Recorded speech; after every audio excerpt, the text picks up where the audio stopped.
Welcome back. You're watching us here on Mad About Markets. This is the Diwali special and we're focusing on the chocolate industry, and there's so much to talk. But as always, it's that time of the show when we focus on the yays and the mays. I wonder what could be the maze of chocolate. I mean, everything has to be a yay, right? I know, but we'll try. Okay, we'll try. The biggest yay for me is that, India's per capita consumption is just 360 grams per year as compared to developed markets who consume 5 to 10 kgs of chocolate every year. So that's a long way to go, and that sounds delicious. 5 to 10 kgs of chocolate.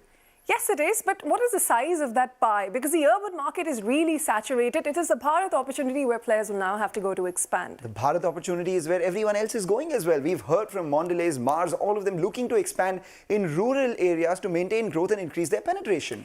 But this is particularly challenging at a time when the country and the population is becoming more and more portion and health conscious. How do you get them to eat more sugary chocolates? Well, the portion which is getting portion conscious is a sliver, and the urban as well, right? And then there are opportunities in e-commerce offerings. You can order things and send it to people. Gifting, that's a big opportunity. Well, you can order, but therein lies the challenge because you have to maintain it at a certain temperature. There's refrigeration infrastructure involved. You can't have liquid chocolates getting delivered, right? Yeah, but it's become a primary sweet for occasion celebration. I mean, we've seen traditional mithai dabbas, if not being replaced, at least being added on to a big chocolate box that one gets as well. But let me ask you, in that chocolate box that you've been getting, how many of those are really Indian brands? It is MNCs that dominate the market here. Yeah, but some of those MNC brands as well have woven themselves into the fabric of India so much that it's difficult to imagine India without Cadbury, so to say. And, a lot of these MNC brands have also launched India-specific flavors. Kesar, pista, Snickers, anyone?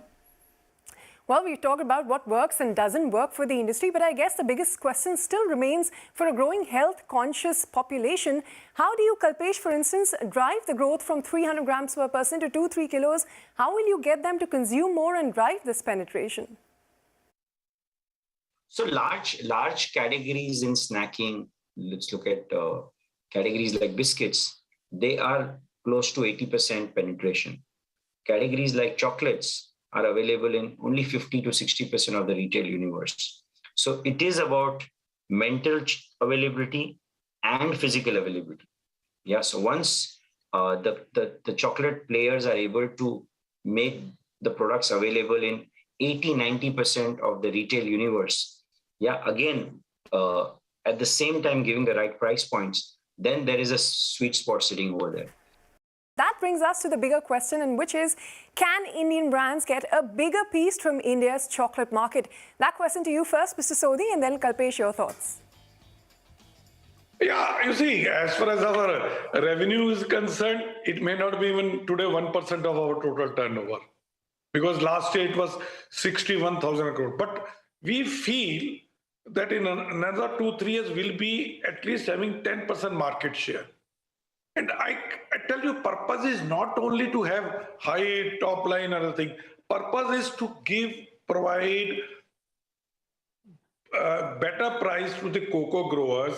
So once Amul is there or Camco is there, others also have to pay more price, like we have done in the milk. In the last 20 years, maybe 20 years ago, the gifting was local products or local mithais. And thanks to the great work all the companies have done, today a huge percentage of gifting is through chocolates. And every time someone gifts a chocolate to someone, that's entry into a new household. So I think it's going to be an and.